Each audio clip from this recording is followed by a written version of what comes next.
The road to the 25th anniversary in 2009 was filled with excitement. Fans had a chance to win cool stuff in an online sweepstake, a limited edition bronze statue, and a trip for two to New York.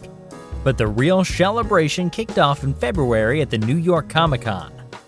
Around April, Mirage announced a new live-action movie for 2011 that would retell the original first 12 issues of their stories. At the same time, a coast-to-coast TMNT 25th Anniversary Tour started in New York. It was a mobile museum showcasing all things TMNT, including character appearances and martial arts demonstrations. The tour made 50 stops across 10 cities, starting off at the Tribeca Film Festival.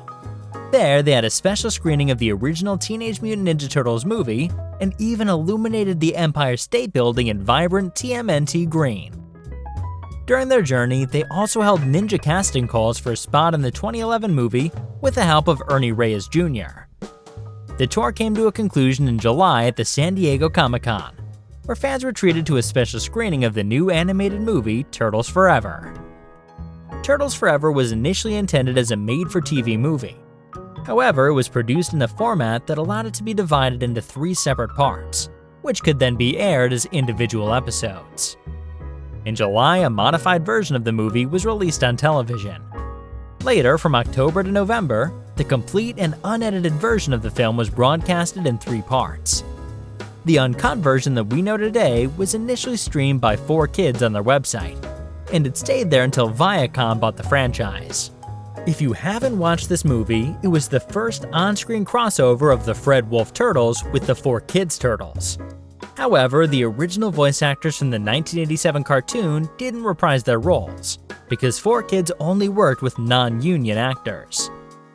This, mixed with the way the Fred Wolf Turtles were portrayed, left some people disappointed. But overall, it was a big event for fans, as it demonstrated that their favorite version of the Turtles would never truly die. Make a mental note of this. In any case, 2009 was more than just a tour and movie. Merchandise-wise, it was a busy year. One of the many books that came out was the TMNT 25th Quarter Celebration hardcover, published by Heavy Metal, with stories picked by Kevin Eastman. This book was re-released twice with some changes. Projects that had been long in production like Forever War and the Mirage Universe Sourcebook were still on schedule. The 3 live-action movies plus the 2007 CGI installment were also re-released in a collector's edition. And speaking of films, the Turtle Power documentary started filming around this time, a movie that wouldn't be released until the 30th anniversary of the Turtles in 2014. On the video game front, this year saw the release of Turtles in Time Reshelled, TMNT Smash Up, and TMNT Arcade Attack. But in the background, something else was gestating. The idea of selling the franchise had been in the back of Peter Laird's mind for the past decade. So when Viacom approached him with a $60 million offer, Peter and Mirage CEO Gary Richardson started working on a deal that took several months to achieve. In case you haven't watched the video I made on TMNT Volume 4, Peter was basically burned out from all the admin work that came with the Ninja Turtles. He was so burned out that he didn't have enough time and energy to spend time with his family or even sit down and enjoy writing comics. Still, the idea of giving the Turtles away completely was probably what made this deal so hard to achieve.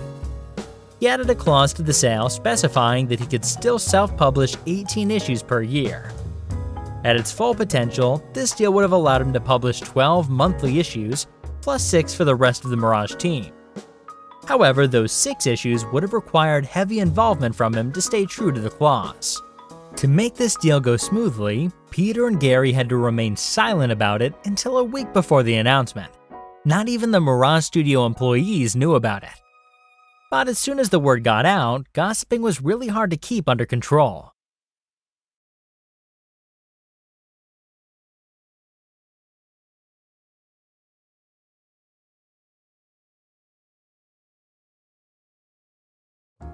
Peter told the staff on October 13th, an unsuspecting Tuesday. But Steve Murphy, who was in charge of licensing at Mirage, heard it first from a friend from the 4Kids offices, where news broke first. He sat with the information for a couple of hours until the whole staff was called into a meeting, and the announcement was made. Contracts had to be signed to make the deal, and characters had to be bought from creators. This was another hit to Steve Murphy, who was planning on buying back the rights to Ninjara and Jaguar. Since then, Murphy was left with the impression that the whole 25th anniversary campaign was explicitly done to boost the franchise's value. Whether this was true or not, we'll never know. The official statement from Viacom came out on October 21st, when Nickelodeon announced plans to develop a new CGI show to premiere in 2012. The already announced live-action movie being produced by Galen Walker and Scott Mednick was still in pre-production and was moved to 2012. This would become the now infamous Michael Bay movie of 2014. But all the merchandise for the movie wouldn't continue with the involvement of 4 kids. Only the toys were unaffected, as Playmates kept their license with Nickelodeon. This was a wise move, as every now and then, Playmates would be able to reissue the original toys from 1988.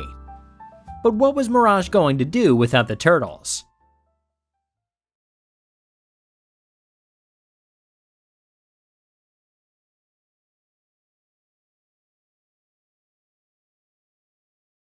Mirage continued publishing all the material already in production, but everything else would get cancelled. Forever War and the Mirage Universe sourcebook stopped any kind of development, and the Tales of the TMNT book only remained in publication for a few more months until it got cancelled. Steve Murphy, who was in charge of Ninja Turtles licensing, was the first real casualty of this deal, but the company overall was in a zombie state. It stopped being in business, but still had much to do to finish everything that was already in motion. The company went into dormancy in 2010, no longer publishing any material, but still selling leftover merchandise accumulated over the years. They conducted these sales directly and through an eBay account. Jim Lawson continued using the Mirage Studio for free while doing other projects like Planet Racers and Paleo. The building was owned by Peter Laird, and since someone needed to be there occasionally, he didn't have a problem with the artist still using it. Lawson eventually moved out and continued doing commissions and other work here and there. Dan Berger, who was editing Tales when the sale happened, started working for Heavy Metal magazine until 2020. He still does some commissions with Ryan Brown through Facebook, but he's technically retired now. Steve Levine is still working with the Turtles, but mostly doing commissions, conventions, and covers. Michael Dooney continued doing pinups and commissions and still works with TMNT occasionally, doing covers and toy designs, like the Playmates version of The Last Ronin. Steve Murphy had a rough few years after the sale, but he continued working on his graphic novels. Overall, the artists understood the reasoning behind the sale, but the same couldn't be said about the fans.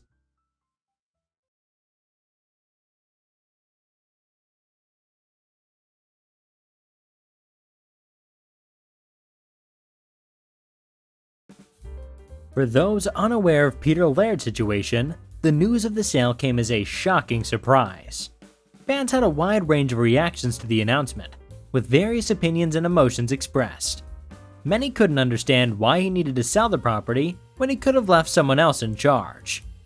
Peter explained that he considered that, but ultimately he decided against it because he wouldn't be at peace as long as he had a say in it. And if you noticed what happened in the late 90s, you'd understand what his fears were. He feared the franchise would take a deep dive again under his watch. He needed to take a clean break from all responsibilities. Also, from a financial point of view, it was better to sell the franchise while it was still worth something. Around the time of the sale, the comics were not selling well, the movie wasn't well received by casual viewers, and the TV show was declining. Yet it wasn't at its worst moment either. Other fans were angry at Gary Richardson, accusing him of fostering Peter Laird into selling the franchise. This wasn't true, but Gary Richardson was already hated by some fans and artists at Mirage, and he'd been accused many times of thinking with his pocket. Whether these accusations were true or not, I can only say that Peter Laird seemed to have a lot of trust in him. Fans were also upset for another reason. The Turtles held a special place in the world of independent comics. As one of the most beloved independent projects in comic book history, the sale signified the end of an era. The Turtles would no longer be a purely artistic expression by the creators. Instead, they would become a brand primarily focused on selling toys to children, losing the unique edge the franchise once had. However, it's important to note that these fans may have made assumptions about Nickelodeon's intentions. While there were indeed some instances where their concerns were justified, similar changes were already happening due to Playmates' request for the 4-kid show. But keeping the franchise on brand wasn't a one-person job, and it was one of the reasons Peter and Kevin ended up quitting their shares of the property. Jim Lawson tried to stop the anger directed at Peter and even interceded, saying that Peter went out of his way to provide for everybody involved. There was a lot of uncertainty until IDW and Nickelodeon debuted their versions of the Turtles, but fans had reasons to get excited about something completely unrelated. As I already covered in my Volume 3 video, Image Comics published the Turtles for a while in the late 90s, a book that got cancelled with a few plots unfinished. Fanfiction writer and Super Turtle fan Andrew Modine ended up publishing a conclusion of Volume 3, unofficially and after a crowdfunding campaign, bringing closure to many fans of that material. This conclusion would later be replaced by an official ending given by IDW, but that's not what this video is about. Now, most of you came here because I'm also covering TMNT Odyssey, the next project of Andrew Modine, which started in 2012. As I mentioned, Andrew Modine did fanfiction before he made that Volume 3 conclusion. He did so with other friends of his, Don Cole, Sharon Lee, and Jeff Auden. They wrote 2 stories that had elements that would later be adapted into Odyssey. The first one was TMNT Transcension, written at the end of the last century, and it was a dimension-hopping adventure with a big bad villain named the Shogun. They made a sequel to this story in 2005 named TMNT Deliverance, which had Mr. Null as the main bad guy. But according to Modine, he only took some influences from those, and the genesis of this project was completely different at first. Modine wanted to do a last Savanti Romero story with Jim Lawson. It was just going to be 20 pages. But inspired by that fanfiction he made, Odyssey started shaping up to be a 100-page story. The main attraction of the story was that it would have been the final story in the Mirage universe, not a continuation of Volume 4, but the end of that universe. Like many fans on the Technodrome forums, Andrew had connections with people at Mirage. He said Peter Laird expressed support for TMNT Odyssey. In response to Peter's request, Andrew sent him a copy of the project. However, Andrew never received any feedback from Peter, and I couldn't find any public comments from Peter regarding the project.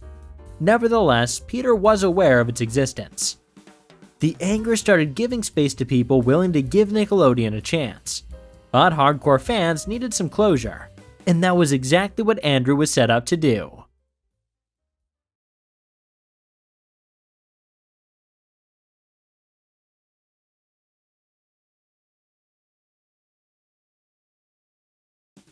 Modine didn't want to write a continuation of Volume 4, as there was still hope for Peter to finish it. Instead, he continued the alternate future timeline, which may or may not be canon. But not being an official project allowed Modine to incorporate other parts of the mythology that became non-canon over time.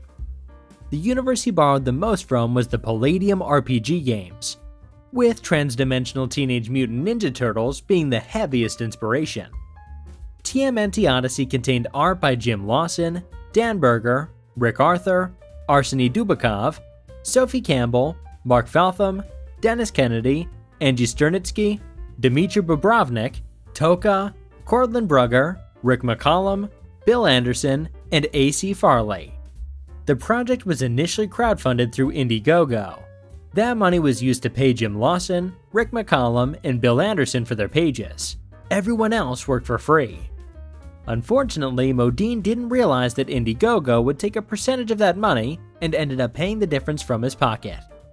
The road to getting the book to the project's backers was an odyssey in itself, and it took a few years to finish. I'll explore what happened later, but keep in mind that in the meantime, fans were able to experience the new reality. IDW started publishing TMNT Comics in 2011. Nickelodeon started the new show, which proved to be very successful for both kids and their parents. 2 Michael Bay movies came out, Peter Laird published one more issue of Volume 4, and a few of these events ended up contradicting the events of TMNT Odyssey. But enough of history, let's get into the story itself.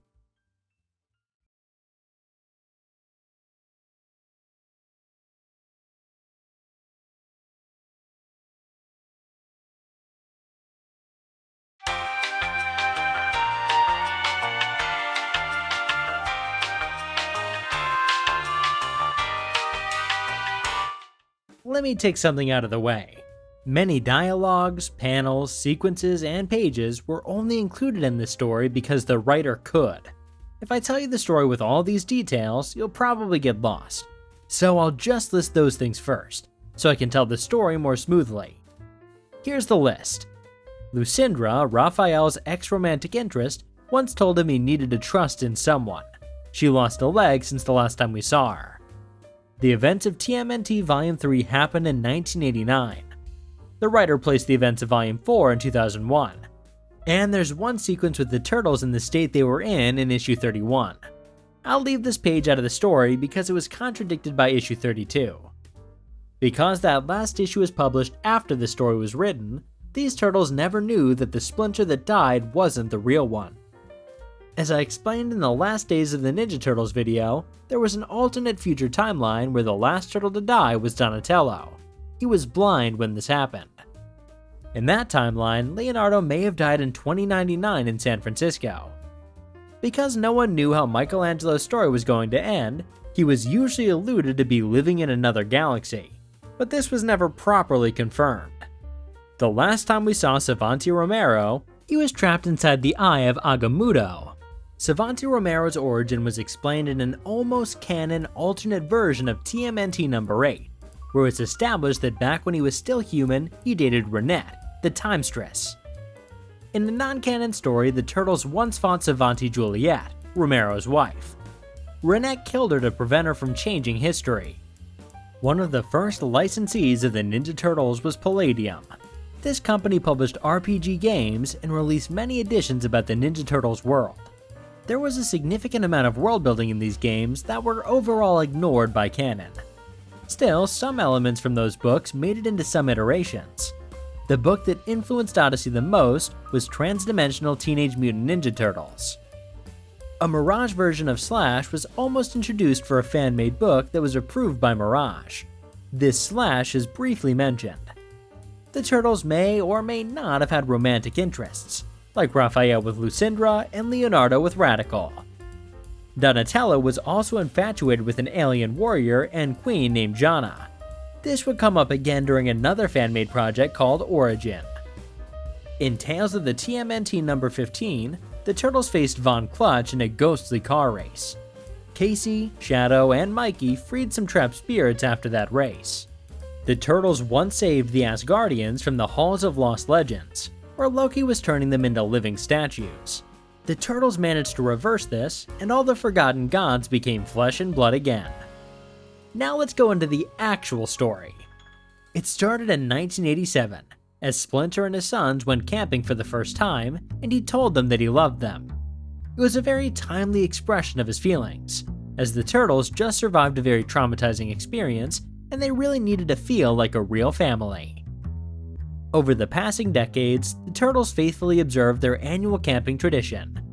However, as time wore on, only Michelangelo and Leonardo remained committed to the ritual. The brothers had grown distant since the events of Volume 4, and they met their demise one by one. Mikey's life was tragically cut short in a freak transmat accident in Sri Lanka in 2058, while Raphael met his end in Panama in 2081. Leonardo's final chapter unfolded in 2099, followed by Donatello's passing in Japan in 2105. But at the end of time, Savanti Romero was planning his revenge against the Turtles for killing his wife, Savanti Juliet, who he materialized back to life. Probably a perk of time travel. The Savantis weren't alone. They had a benefactor known as the Shogun, and together they managed to erase Renette from history. In the last seconds before disappearing, Renette visited Donatello at the moment of his death. She warned him that Savanti escaped from the Eye of Agamotto, and she came to him because he was at the closest point to her in the timeline. She pressed her powers to him and set him on a pre-programmed time stream to reunite with all his brothers, who he rescued from the last moments of their lives. However, the Turtles arrived too late in 1970, when the Savantis managed to make a pet shop explode, and with it the 4 baby turtles and Chet. Now in a race against time before disappearing like Renette, they had to find a way to revert it. Luckily, Cuddly the Cowlick took them to the Archie universe to help them prevent everything from being erased. Cuddly could also travel through time, but maybe they didn't try to undo this tragedy because they were avoiding a paradox or something. At the Stump asteroid, Cuddly told them how the Shogun came to this universe for the Turnstone, a device that, for the purposes of this story, never merged with Sarnath at the end of the Black Hole trilogy. The Shogun ripped apart this universe's life force with the Turnstone in his power. After that, Shogun destroyed the Fred Wolf, the Four Kids, and the 2007 movie universes. He also destroyed a universe that was a mix of the original trilogy of movies and the Next Mutation series. Cuddly then took them on a journey through the post-apocalyptic mythology of the Palladium books. First to the year 2238, where he also released Slash from the Archie Comics universe. He was taken right from the moment he was supposed to die in the Terracide story. Slash killed all of the survivors of the Earth Watch, who warned them not to continue with their journey or they would erase everything. Cuddly was almost dying, but on his final breaths, he reset the program time stream that Renette had set up for Donnie so that it could take them to the end of time. It's unclear how Cuddly could do such a thing, so it must have been one of those perks of time travel. In the year 2363, the Turtles and Slash fought against some robotic animals who killed all the mutants created by the mutagen bomb. They later faced a scorpion machine named Omnia, who eventually gave them some armbands that would allow them to have an edge in their victory. But these armbands were some kind of twisted revenge at the freedom fighters of the year 2488, not those freedom fighters. Their next stops were the years 2713 and 2838, where they faced the Nightwalkers, men that transformed into beasts after turning 19. In the year 2963, they decided to camp and rest, because for some reason the Turtles had more time than Renette before being erased from existence. They slept well while Slash killed a bunch of Nightwalkers all night long. Their next stop was the year 2986, the third millennial barrier, in Christian terms at least. It was a place where time travelers usually bounce back from. There they found Venus, who successfully escaped from the destruction of her universe by channeling the Shogun's magic, and with the help of the Time Scepter from the third live-action movie. Unfortunately, the Time Scepter shattered once she arrived there. When she asked them for their armbands, the Turtles realized something was off, and after they defeated her, she revealed that she had made a pact with the Shogun, restoring her universe in exchange for the armbands. The Turtles realized that the armbands were probably essential to pass the barrier. In any case, they recruited Venus and moved on. In 3088, the Turtles confronted the Time Lords, who presented them with a difficult choice. In order to proceed to the end of time, one of them would have to sacrifice themselves to become a Time Warrior. Since the Shogun told Venus she wasn't supposed to exist, she decided to be drafted, and the Turtles continued to their last stop. It's unclear why the Time Warriors wanted to prevent them from passing, considering they already knew what was happening. The Turtles arrived at the end of times, where the Savantists were waiting for them, and resurrected Absolute Carnage, Bloodsucker, Zog, and Baxter Stockman. Probably one of the perks of time travel. But this time around, defeating Romero was super easy, and they slashed him in half. But, plot twist, Juliet was actually plotting her own revenge against Romero for abandoning her, and she was now one of Mr. Knoll's trophy girls.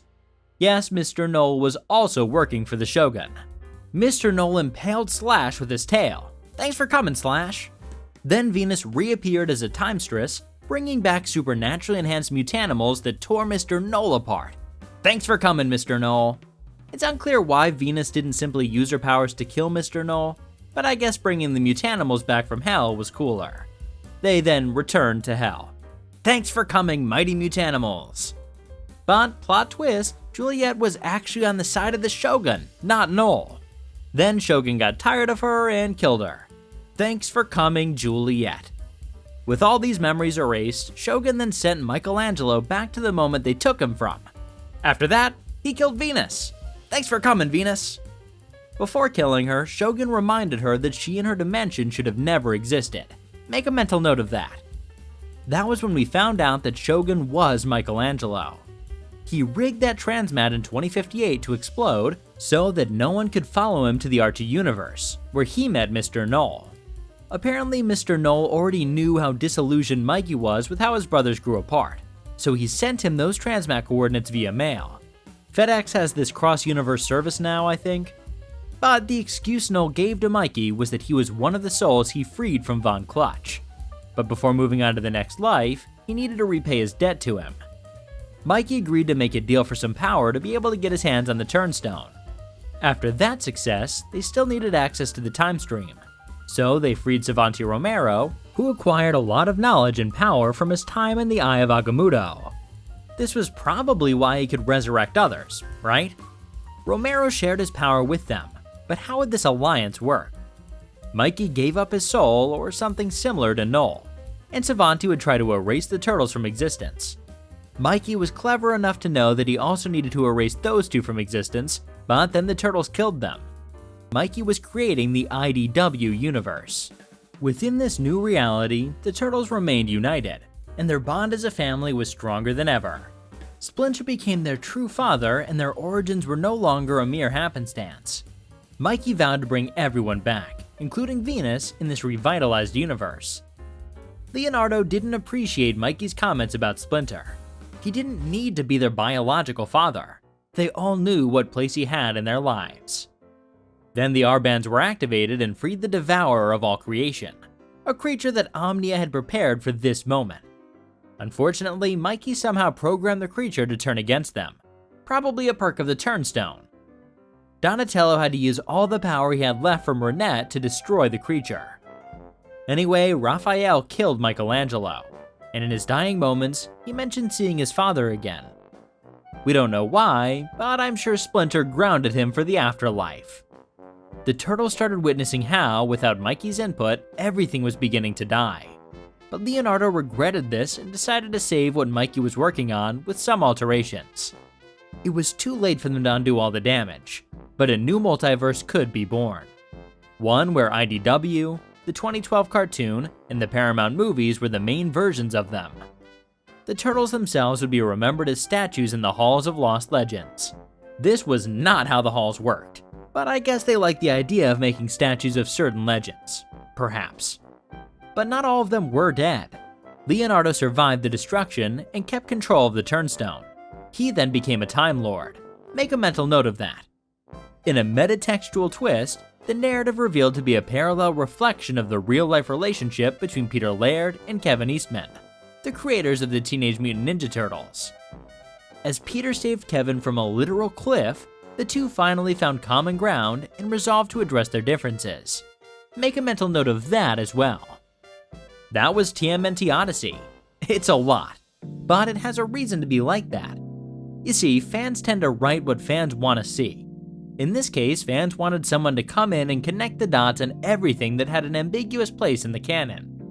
With the extra advantage that by not needing to comply with any copyright laws, they could easily bring in characters and concepts not owned by Viacom. I can imagine that for many fans, the inclusion of all the Palladium lore was probably a dream come true. Despite the story not being official nor canon, some fans do consider it a part of the Mirage universe. The reason for that is that it generally doesn't contradict any stories, and it was drawn mainly by Mirage artists like Lawson and Berger. Having said that, there are continuity incongruencies, and one other thing I'll discuss later. But it's also obvious that the Green Lantern mythos influenced this story too much. In his review of the special, Mark Pellegrini compared it to Zero Hour, a very fitting comparison, considering how much it borrowed from it.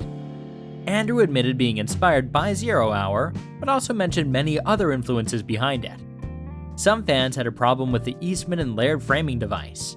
Some said this went too far, and that whatever happened between them was nobody's business. I have to say that I don't like it, but I also understand why it was included. Let me explain. Andrew used the real struggle between the two creators as the event that echoed into the fictional universe. The two grew apart, just like the Turtles, and one of them decided it was time to sell his soul so that the Turtles could be healthy again, just like Mikey did. As you can see, and this was confirmed by Andrew Modine, the whole Odyssey story is a metaphor for Peter Laird selling the Turtles to Viacom. This explains why Mikey was so annoyed at the existence of Venus, as Peter was always very irritated by the existence of the character. One result of this sale was that the old multiverse, including Archie, Mirage, the two cartoons, and the movies, ceased to exist. But a new one was created as well. Andrew's attempt at getting closure for the fans was well-intentioned. but you know what they say, it's always darker before the dawn.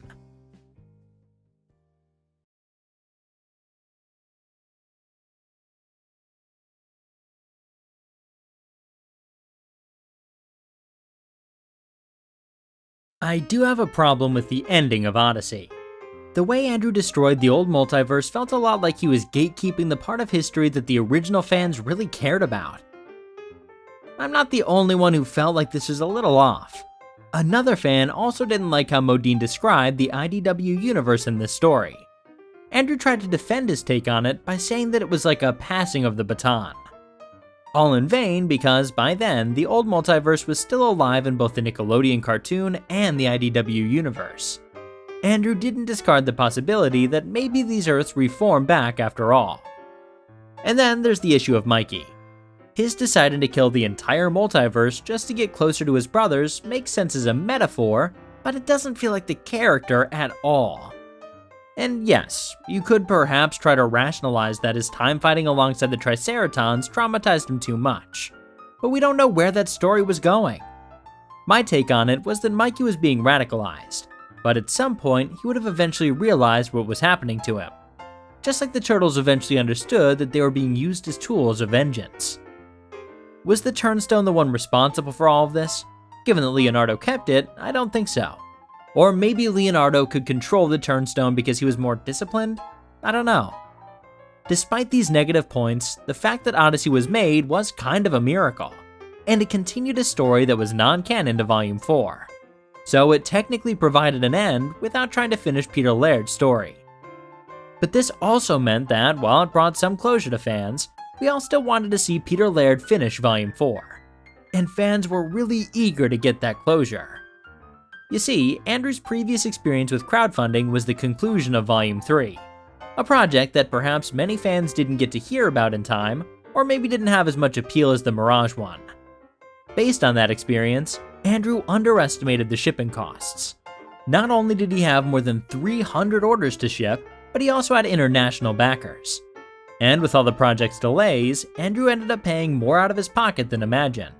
The costs were somehow covered thanks to half of the profits of the Russian hardcover managed by Arseny.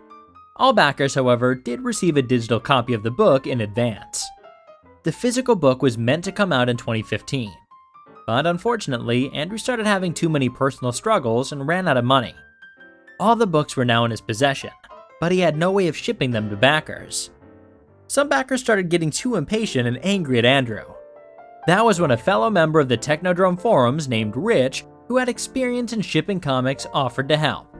Despite never having met Rich, Andrew took a leap of faith and sent all the books to him.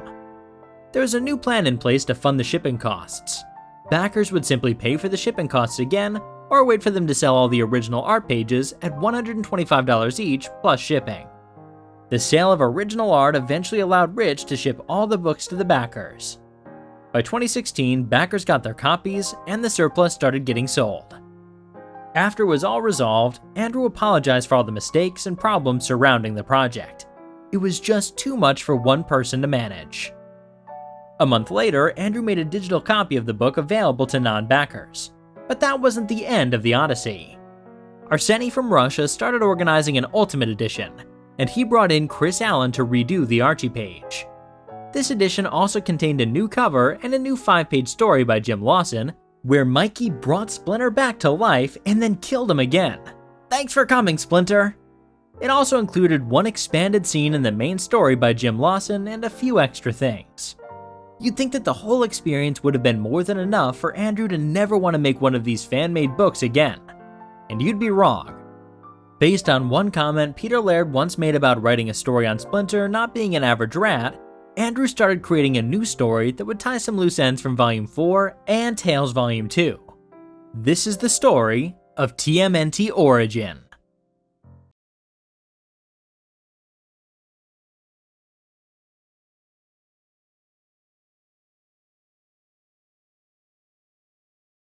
In my video about Volume 4, I mentioned Professor Obligato, a brilliant Utrom scientist who discovered clues about the origin of the Utrom species. In this continuation of the story, Professor Obligato handed over the tablets containing his findings to another Utrom named Xenos, who wanted to investigate the transmat device technology's origin. After finding all the answers he sought, he regretted it. He understood why the Utroms hid their origin. This led him to become addicted to their Mentawave helmet. This technology allowed him to relive experiences as if they were new. After his tragic death, his mind was preserved, and a few years later, when a mysterious affliction started affecting life at a cellular level, they used his knowledge to travel to the center of the universe to seek a cure. I'm not sure how they knew these things were related, but maybe it's explored in the Ultimate Edition. Xenos required the Fugitoid while he was facing Blanc. Hearing that Professor Obligado knew about the center of the universe was enough to surprise him, and he accidentally executed General Blanc, his former enemy, thus closing that pending plot of almost 40 years. Thanks for coming, General Blanc. In any case, this expedition had Donatello in it, April, who was hoping to find some meaning to her origin as well, Leatherhead, who was escaping the law after succumbing to his own rampage, and was now only under control thanks to Donnie's drugs, some Triceratons, including one named Trigog, and Jana, the alien queen from TMNT number 13 that Donatello had a crush on, and at least in this story acted as a romantic interest to him. Their ship was attacked by the Havelsh, a race that had genetic relations with the Utroms. This race was created for the Palladium books. During the attack, the Havelsh warned them that they were being used by the Utroms and they should beware of the conductor. We could have learned more, but the Triceratons started killing off all of them. After that, the Triceratons got a little sexist with April, and then she had the cringiest reaction about that time she had sex with a cockroach to learn about her origin.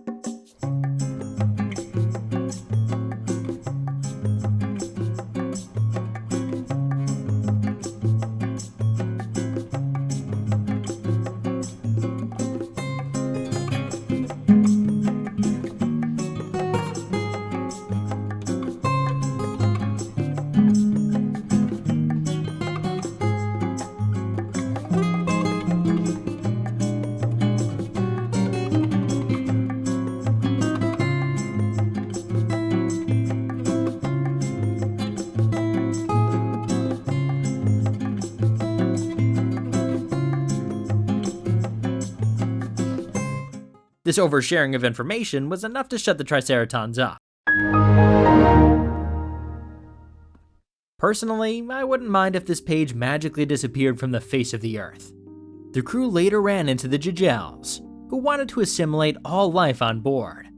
During this side quest, they learned about a conspiracy between different Utrom factions to cover up their real origins. During their escape, they received help from Iorgon and Steel, two characters from a small story. Then things calmed down a bit, and April taught Jana how to paint her nails so she could find a suitable king for herself. Fugitoid brought up a very interactive digital file of Professor Obligado. Apparently, the math to reach the center of the universe didn't match up because they needed to add faith. So now you know. After some gratuitous female nudity, they arrived at the center of the universe, where they found a white hole inside a Dyson sphere, a structure designed to capture energy from it. When they crashed into it, they lost their ship. Once they reached the white hole, they saw their faith represented as a giant turtle, god, or a former warrior.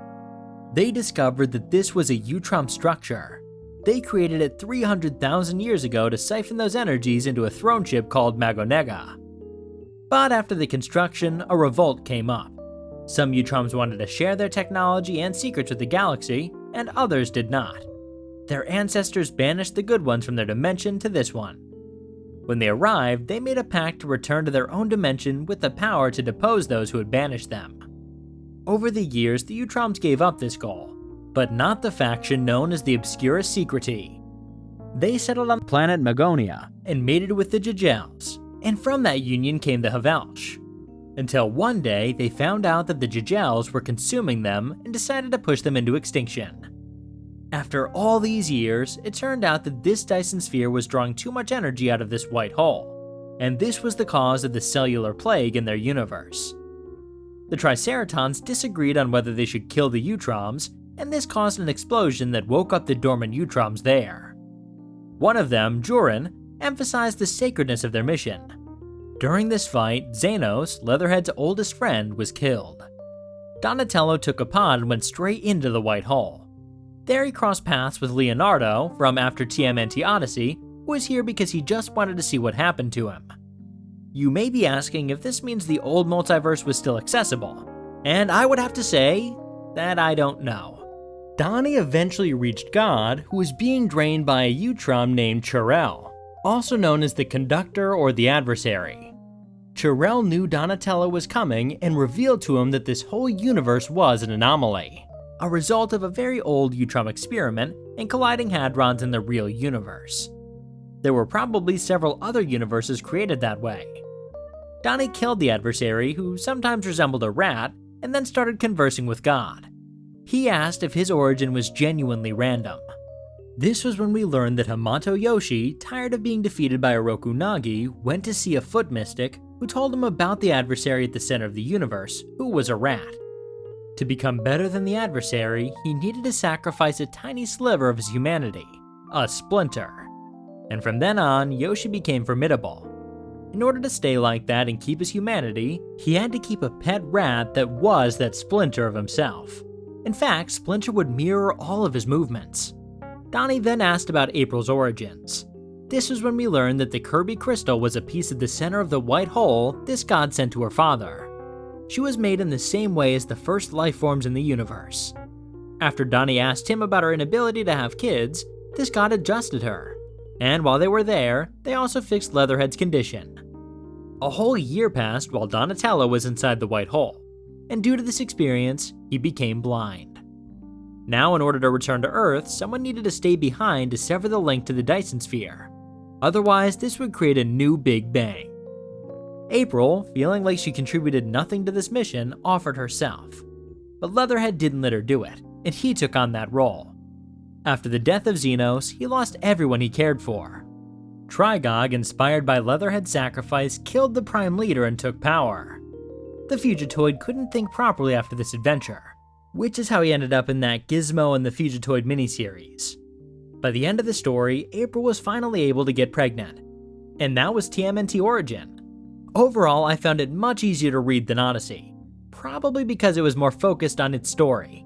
However, if Odyssey was a deep cut, Origin cut even deeper. I can't recommend either to casual fans because they require too much homework. They're definitely for people who have read and kept their memories of the Mirage universe. As a bonus, this book came with a crossover between the Turtles and Predator, which was kinda cool. The whole thing was written by Andrew Modine with Mark Pellegrini, with art by Jim Lawson, Dan Berger, Arseny Dubikov, Andrew Modine, Dennis Kennedy, Ryan Wilton, Ernest Nathan Acosta III, Mark Falfman, Cortland Brugger, Dmitry Bobrovnik, Leonard Sharapov, Andres Ponce, and Bill Anderson. By the time this book came out, an entire decade had passed from the moment of the sale. Was that long enough for the fans to overcome the grief of losing Mirage Comics?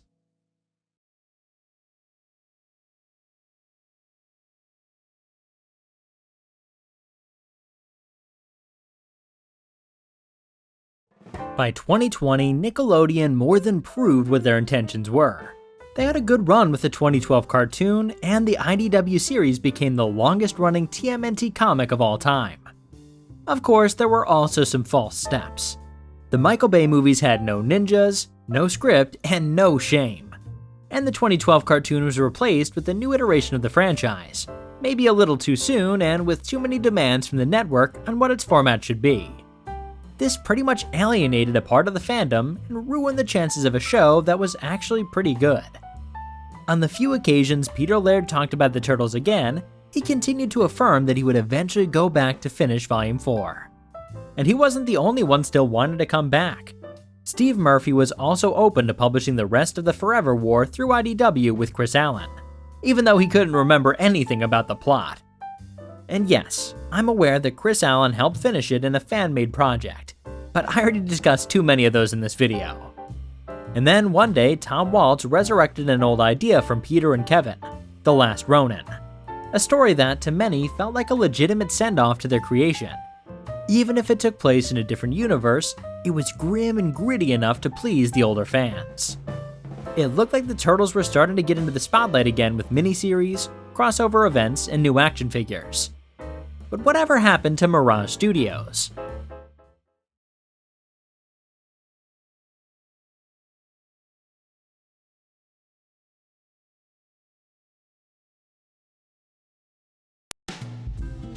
In September 2021, the four Mirage corporations, Mirage Studios, Mirage Licensing, Mirage Publishing, and Mirage Management were finally dissolved after wrapping up all their affairs. Former Mirage staffers cleaned up and repainted the place for the next owner, a video game company. Before leaving, Michael Dooney left a sketch on a chalkboard, a sketch the new owners couldn't find the strength to erase. As I said before, the Mirage Turtles are not gone. The IDW continuity already acknowledged their existence, and they also appeared in the 2012 cartoon. And in fact, the Fred Wolf cartoon is still pretty much alive, not only in the many action figures that come out every year, but also in video games and even comic books. It would seem that fans have already made peace with the end of Mirage. And with a lack of official stories from Peter Laird, it wouldn't be crazy to say that the efforts of Andrew Modine, Arseny Dubikov, and Mark Pellegrini probably provided all the closure that fans needed. There is a new iteration of the Turtles about to debut, right in the middle of a new age of adult animation, so it's just a matter of time until a new, edgier version of the franchise is made.